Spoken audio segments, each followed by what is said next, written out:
Hey, what's up? How's it? Aloha, welcome to Culturized. I'm so excited. This is season 8, which means you kind of like me or you like my guest more. I know that's what it is. Mahalo if you're joining us. And that's what we do. Culturized is a space that we've created to just share, talk, learn culture, talk about culture. As we know, culture is defined as 10 or more people doing, believing, and practicing the same thing. And whether it's native, ethnic, or social, that's what we're doing. Season 8, I can't be more excited.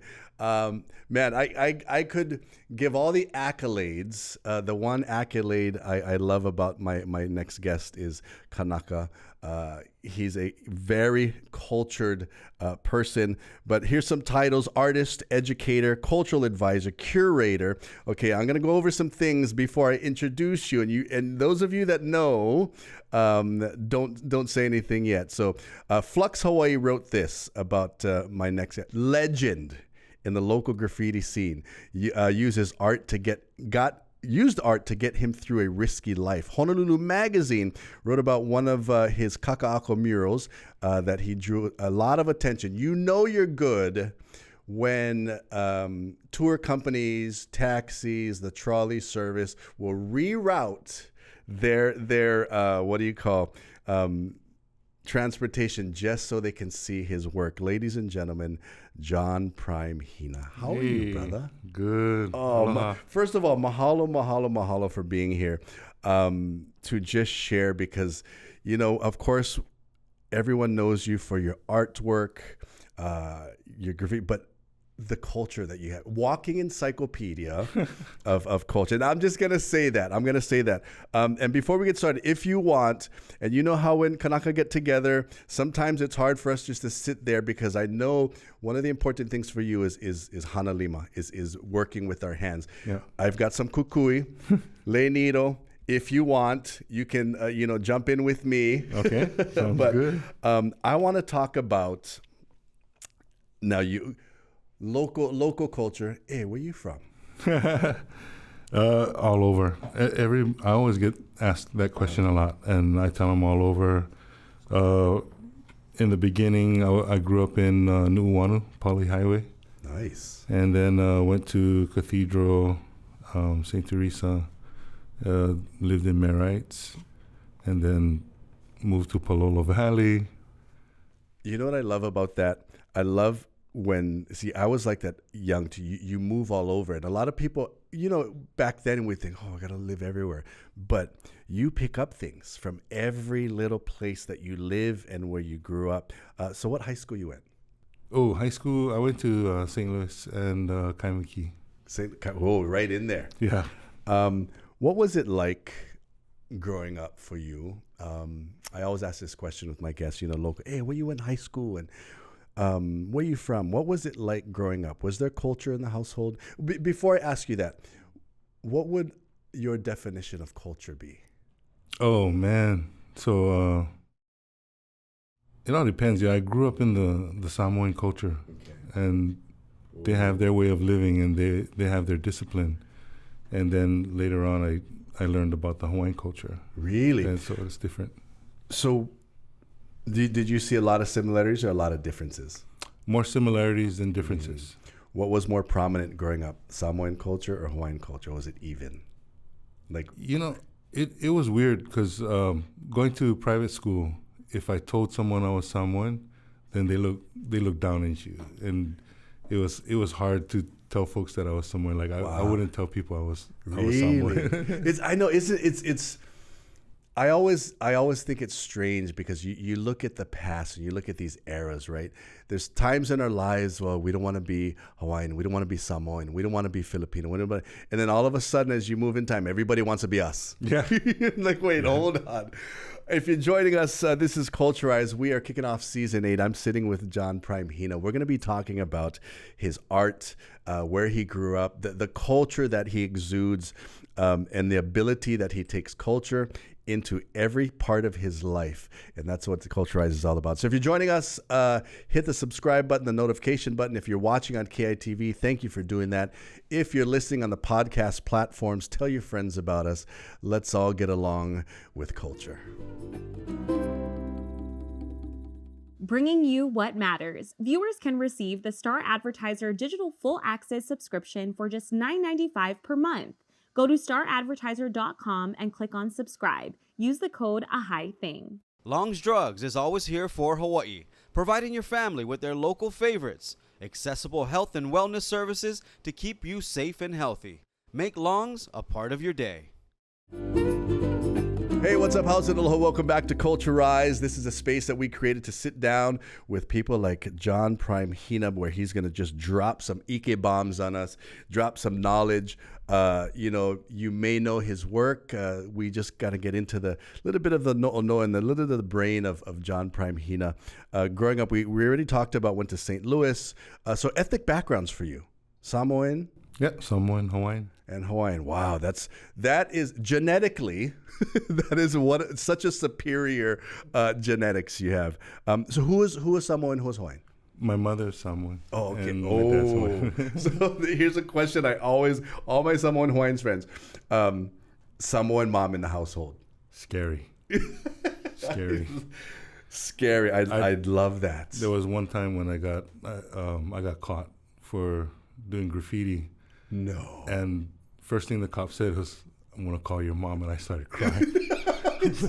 No, not my mom. Take me, lock me up. I don't care. Throw me in jail, but not my mom. See, I was scared. And that is that's great local culture. I don't think people realize that. You think Hawaiian father, you already think, ooh, chicken skin. And then what trumps that? Samoan mother. Yeah, my dad was the mellow one. He was really soft and gentle. He never, he would always allow me to learn on my own. So perfect balance. I remember one time we were at Kapena Falls, and I asked him if I can jump in the water. I never did touch the water, and he said, "Yeah, go if you like drown, go drown." So I jumped in, and then he turned, but he didn't see me jump in. He was making the fire to kind of chase away the mosquitoes. Then the guys on the top jumping were like, his name is John also. He said, "Hey, John, I think that's your son inside the water drowning." And you seen his little coconut, like about 2 inches above the water. I love that because people think, again, another part of local culture. My grandfather would do that to us. He would always say, we'd go to the beach and he'd go, "You're not going to drown because your body not going to let you." So he literally would throw us off the harbor into the water and then your head go down. Yeah. And then he come grab. That's crazy. Yeah, same thing. Now, growing up, I love the fact that you've got Samoan and Hawaiian culture. What did you realize first? What culture did you realize first? Was it Samoan or Hawaiian? So I'm actually born in Samoa.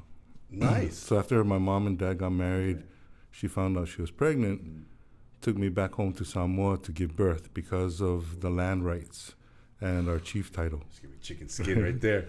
And then after I was born, she brought me back home, where I was raised mostly in the Samoan culture. Let's talk about that real quick, because I love the fact that the forward thinking of your parents. Let's go back to Samoa. We've got chiefly title and the land rights. So people that don't understand land rights, correct me if I'm wrong. You now have land. In order to buy land or purchase land or have land in Samoa, you cannot be outside. Yeah. Right? Yeah. You cannot be born in foreign soil. You have to come from a specific family. I love that forward thinking. So as a chiefly title, eventually you get paid. For me, no. I'm still virgin. I see. I love the humbleness. I love that though. So growing up in Samoa, how old were you at the time? Oh no! As soon as I was born, she brought me back. Yeah. Oh, okay. So I was raised here all my life. When did you realize? And a lot of people think it's a weird question when I ask. When did you realize you were Hawaiian? Oh shoot! From day one. Day one. Yeah, Nice. like my dad was one of those that, 5 years old, gave me some Budweiser, let me go get me drunk when I was a kid, and then let me dance on the tables. In the household, did you grow up? So there's different ways, we learn culture. A lot of times our parents will grab us by the shoulders and say, "This is how you do it." or was it more kilo? Did you have to observe what they were doing, and is that how you learned, or is that how they taught you? It was both. Both. Yeah. Mm-hmm. So my dad's style was very like, watch what I do, and then you do. Mm-hmm. My mom was like, hey, you go do. This is your fail. Go outside. Go do this and do that. And, like, Mom, I never seen you do it yet. Right? Do as I say, not as I do. I love this. We are sitting down with John Prime Hina, and we're gonna get to his artwork, but I love the fact that growing up in culture, and that's what you got to do, my friends. If whatever your culture is, whether it's ethnic like this, Samoan, Hawaiian, whether it's social, whether it's native, this is where we get to talk and learn about it. So if you're listening in on the podcast, thank you very much for doing that. If you're watching on YouTube, subscribe, notification, all those things, validate my existence. This is Culturized. Long's Drugs is always here for Hawaii, providing your family with their local favorites, accessible health and wellness services to keep you safe and healthy. Make Long's a part of your day. At Aloha Kia, you know a guy. Visit us at our 7 dealerships statewide.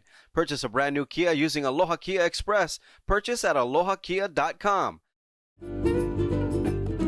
Hey, what's up? How's it? Aloha. Thank you for joining us, Culturized. Sitting with my good friend John Prime Hina, getting to know a little bit about him. But now I wanted to, earlier you talked about how you got caught one day doing graffiti, right? And you were telling her, don't tell my mom, right? How strange is it to think back then? How old were you when you did your first tag or your first? 13 years old, I think. Yeah, 13. 13 years old. So back then, correct me if I'm wrong, you had to duck the cops, the cover of night. And so you really had to ninja places where you were gonna tag or whatnot. How crazy is it to think today people want to watch you now? And they're like, no, don't hide. I want to watch you do that. Yeah, it's weird. So my story goes back to when it was my kids that brought me back or resurfaced Prime, because my run was, between 83 to 87. Okay. And everybody on the streets knew me, but they never knew what I looked like. You know what I mean? Yeah. Like real ninja. And then fast forward to when my kids are in intermediate, like they never knew anything about Dad's past. Really? So my kids come home with their friends. They ask me if they can paint the garage. Of course, I tell them yes, thinking it was house paint, but they use spray paint. Really? And so they had no idea that their dad was a legend in street art at the time. Yeah, no, zero clue. Wow. Yeah. What was it? Was it a conscious thing that you didn't want to tell them, or? Yeah, when I started a family, I made a conscious decision to quit the drugs, quit everything, and leave that all behind, and just move on with my new family. Wow. So now that the kids, they paint, you let them paint, and which is, I think, a great thing. What do you say to parents when kids want to do something that normally society would be like, no, don't do that? You encourage it. I encourage it. After that day, when, because I was upset that they were, spray painting my garage, but not because they were tagging. I just thought it was ugly and it sucked. So I was trying to get them to like, hey, that's not how you do it. You got to do it like this. That is the funniest thing. You're not mad because they're tagging the garage. Your creative eye kicked in. It's like, no. Yeah, that's not how you do it.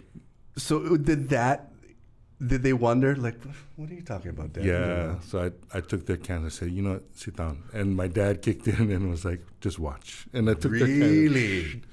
That is such a great story. And back then, the kids had flip phones, so his friends were like, "Oh, Kealoha, your dad's a legend." They started going off with their phones. I love that story. Your kids find out you do something, and they had no idea, and you just like, "Hey, let me show you how it's at." With that said, now, so that what was it? What was the mindset? You said, "Okay, I need to do this again." Well, what I realized at that point is that now it's the next generation going down my path, and I didn't want that to happen. I like. Okay, so you said, okay, they're going this way, but let's just focus on the good things of that. Think about this when we come up to our next segment is, when did you always know that you were gonna include and integrate culture into your artwork? That I'm so interested. When I started seeing your murals, I get unbelievably excited, because even if you don't understand Hawaiian culture, everything you say in a piece is just like, you don't even, you know what's saying. So think about that. If you're joining us, this is Culturize. We are getting really deep into John Prime Hina. We're talking about where he grew up and all these things, but now we're going to be talking about culture and art. We hear that term all the time, culture and arts, but this is true culture and art right here on Culturized. For all your money needs, Hawaiian Financial Federal Credit Union is here for you. Visit hificu.com.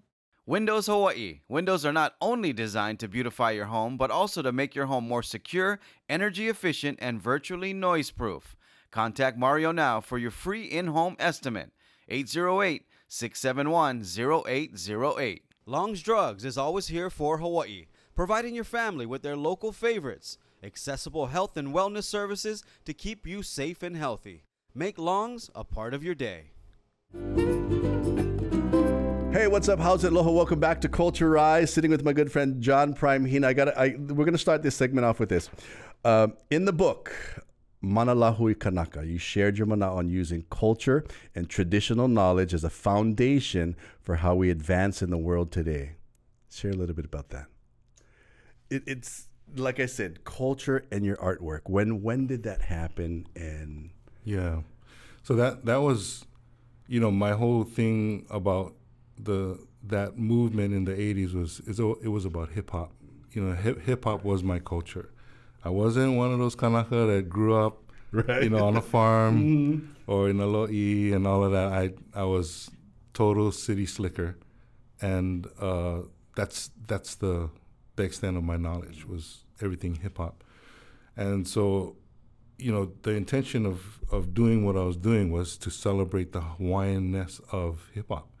And my whole thing to the kids is like, stop painting like LA, stop painting like New York. They gave us the blueprint, for us to learn. Now let's make it ours. And at that time I used to get laughed at a lot from the kids. Really? Yeah, because they was like, no, you gotta, like, I like this person, like that Hawaiian stuff is dumb. Because we were that's, for the most part, Hawaii, we're kind of like that. So we want to so much be like people on the outside. That's why I appreciate what you do. Is you're like, hey, we can mimic what they're doing, but make it our own. Yeah, that was hip hop. You know what I mean? So if you look at Hawaii's history in hip hop, we had our own moves before YouTube and everything, and then the world finally started discovering these moves that we did decades before. I wish that we had footage of that stuff. You know what I mean? But we have the oral history. And then in 2011, I did a mural for a project of Queen Lili'uokalani, and that changed my direction completely, because it was Uncle Palani Vaughn that was so moved by the whole thing that he took me under his wing and was like, boy, I'll go show you. That's totally him. I just seen him just now. Was that one of your first big murals culturally? What was one of your first ones you did that you thought, let me put some culture into this one? Yeah, the first one was in 2007, and it's on the side of the freeway. It says Hawaiian, and there's Brada Is, Don Ho, and then I was trying to finish Gabby, but we got chased out. So wait, so that one was incognito. You guys are ninjaing that one? No, we asked the homeowners for permission. Okay. Yeah. But I guess they didn't understand English that well. Oh, right. So the husband came home like hours after we were into it, thinking that, these are anti-graffiti guys. Hey, good job. So he looked over his wall and gave us a thumbs up. That's fun. And then he went about his business. Then he seen us there hours later, and he was like, man, this is a long time just to paint a wall. He came around the corner, seen us doing this stuff and call the cops. That's great. So if you guys, I know you guys are thinking right now, you're like, where? So if you're going H1 through town towards Hawaii Kai, it's what's that cutoff? What's the cutoff, you guys? The one with the mural with Brother Is that not King Street? No. I keep forgetting. But that's to go to Punahou if you're coming from Hawaii. Yeah. Come on, you guys. What cutoff is that? If right after UH. If you know, comment down below because now everybody's going to go look for it because you see it all the time. Right, so that was your first. That was so the first. I love that. These stories are amazing. And the guy's like, yeah, go paint it. Oh, wait, what are you guys doing? What was the mindset? What was the mana'o behind that one? Does it come to you? Do you sit and you already know what you want to do? How does that creativity happen? That one was it was just random. Like we had no direction because we weren't really grounded in the culture as some of these other practitioners, but we just wanted to celebrate the culture. And so that's all we did was just got up one day and was like, hey, let's go wall hunting. Wall hunting. But I like what you just said. Celebrate the culture. If you're joining us, that's what we do on Culturize. We celebrate the culture, whether it's native, whether it's ethnic, whether it's social, whatever it is. First of all, brother, thank you for joining us. Thank you for making time. I want you guys to do me a favor. Head over to YouTube because we got the extended version. We are not done. The knowledge that you guys have no idea. Okay, so go to YouTube, extended version. Thank you very much for joining us. Culturize Season 8. Aloha.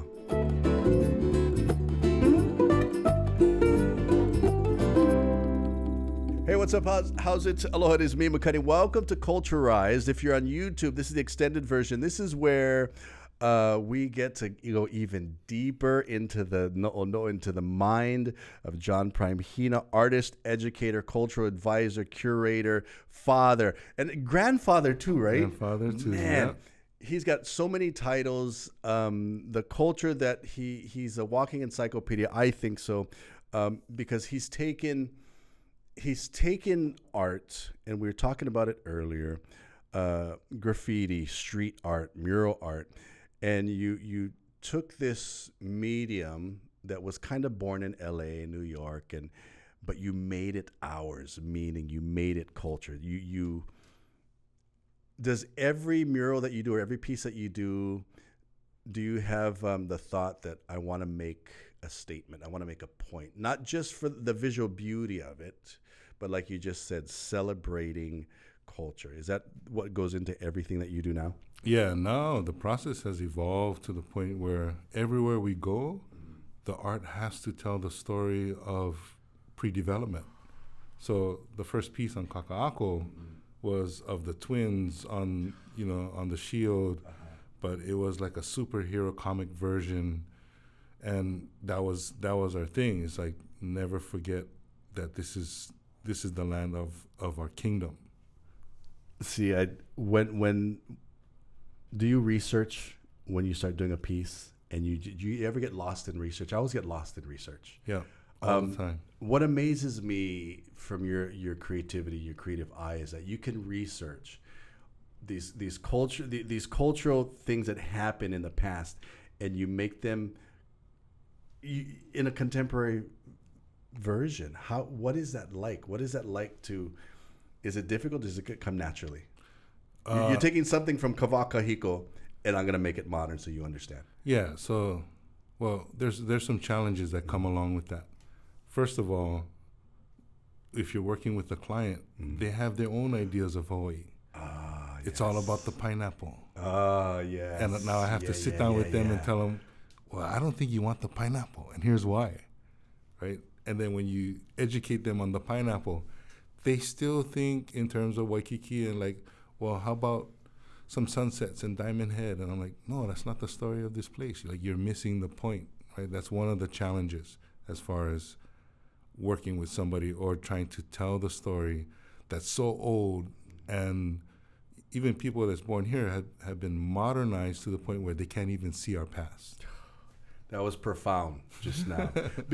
I think that too. It's like, when I do luau and stuff and shows, we have this opportunity now to I mean, we're up against, like you said, we're up against 150 years of Hollywood pineapple, and we have that opportunity now to switch that.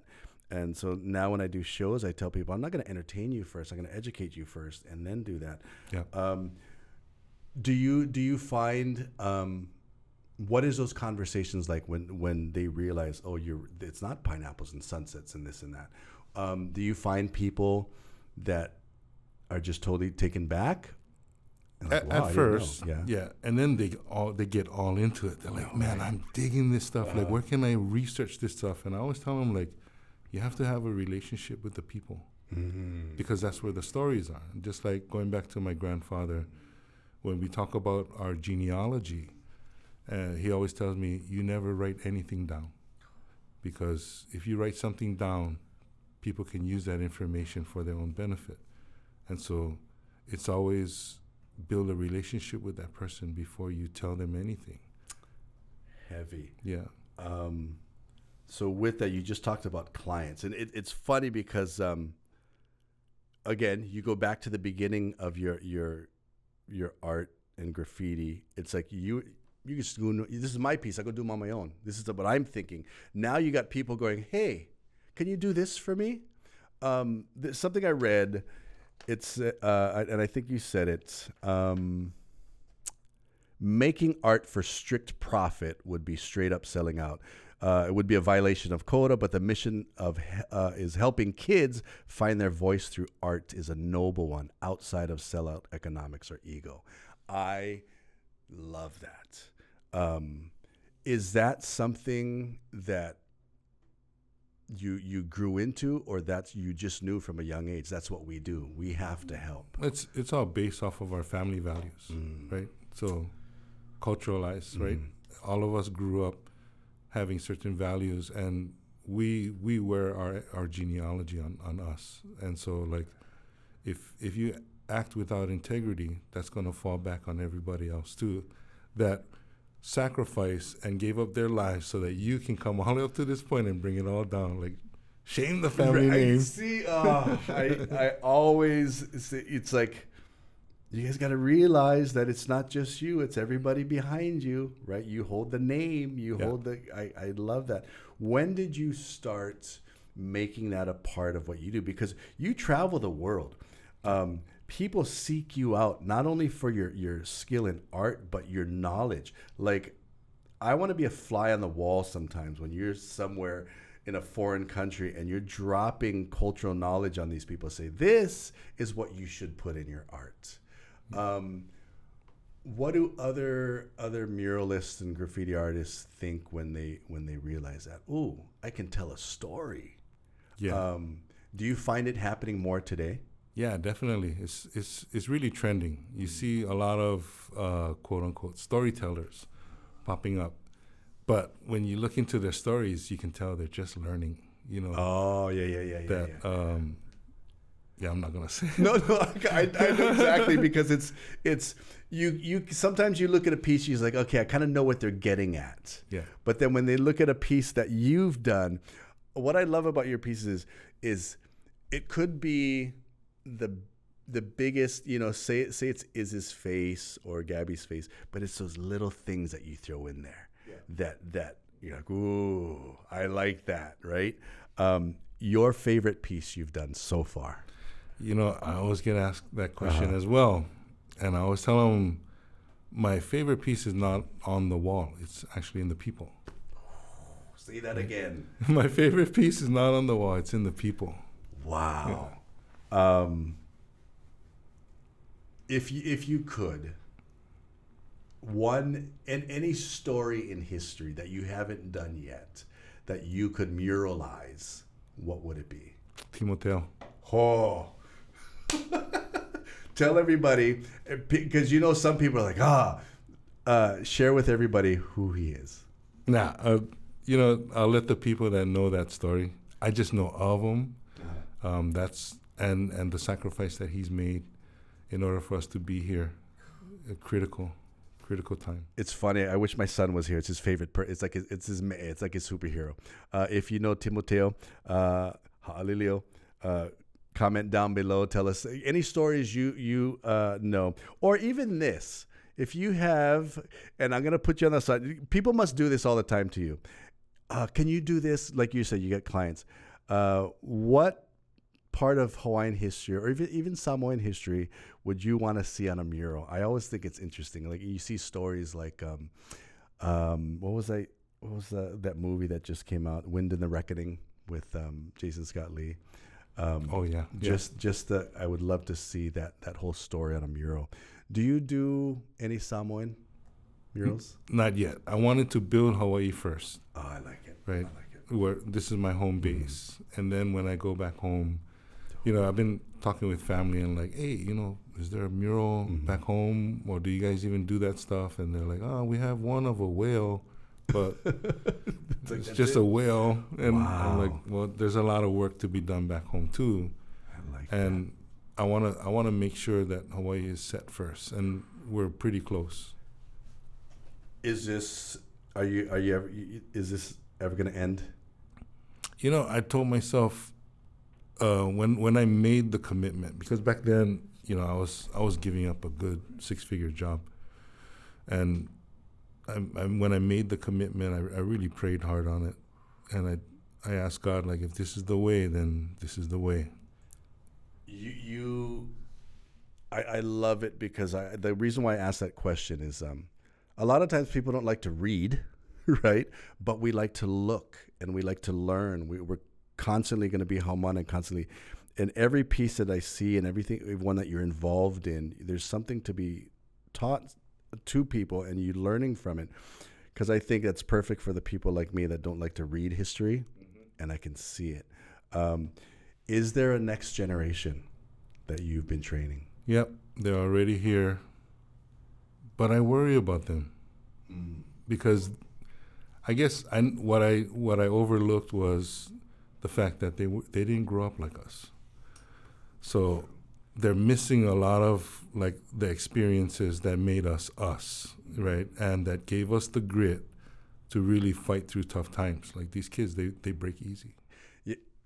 Yeah, because we come from an era of, trials and tribulations was life and death. We were in survival mode. Kids today, they always have a fallback. That's interesting. They break easy, which now I want to ask you the question: raising your kids today, being a father and a grandfather, you instill a lot of culture in them. Yeah, definitely. And then, of course, we talked about mom. How about the discipline side? Same way? Because it's funny because I don't discipline my kids the same way I was. I got beat down, right? Yeah.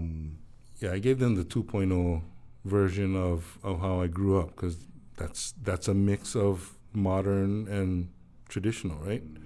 And then we see how they turn up. And, for me and my kids, solid. I like it. Solid. They're tough. What is if you can share with those watching, how do we get our kids like that? How can we make our kids solid and tough? What's the things you do? Just speak the truth to them. You know what I mean? Like, just be truthful and honest. Like, you're not going out that house looking like that. I like it. Get your ass back inside. You're representing me. That's like, get your ass back inside, change your clothes. Hey, that's the kind sana. But then when I'm working with some of these kids, and I'm like, your parents let you come out of the house like that? Like, yeah, I don't know. I cannot really say anything about the way other kids are disciplined, but in my household, it's very strict. Which now you created. Well, we were just talking about that because I was at-risk youth, right? And I like that you use that term because that's what we were, right? At risk. And then from there you started. When did you start 808 Urban? 2007. 2007. And that was part of it, right? That was part of helping kids. And I always think it's strange because kids today, like you said, they break easy. Yeah. It's not like us when we had to help us get out of wherever we were. These kids, now I got to be very emotional. 808 Urban, what are the things you got working on right now? Oh, man. So, 808 Urban, I'm slowly, transitioning out because, like I said, I gave myself 10 years. So 2017 was my deadline for 808 to be in control under someone else. But of course, things happen, and I'm still here, But I'm working on another brand, working on another chapter in my life, which I feel is critical, and I think I can speak to it the best at this point in my life. So, which is awesome. So, which means, can I bring you back? We talk about that next chapter. Yeah. I'm going to bring you back a lot because you guys have no idea. This is just the surface of John Prime Hina. Again, mahalo for making time. Mahalo for doing what you do. Sharing our history and sharing our culture in a medium that nobody would ever think about, right? So here's a challenge for you folks that are listening in. See how many murals right now that you can find that he's been involved in. But go find out. And of course, the cultural ones. Thank you for sharing your mana'o. Thank you for sharing culture. We're definitely going to bring you back. This is the extended version of Culturized. If you're listening on the podcast platforms, we appreciate you for doing that. Subscribe, hit the notification button, validate my existence. John Prime Hina, this is Culturized.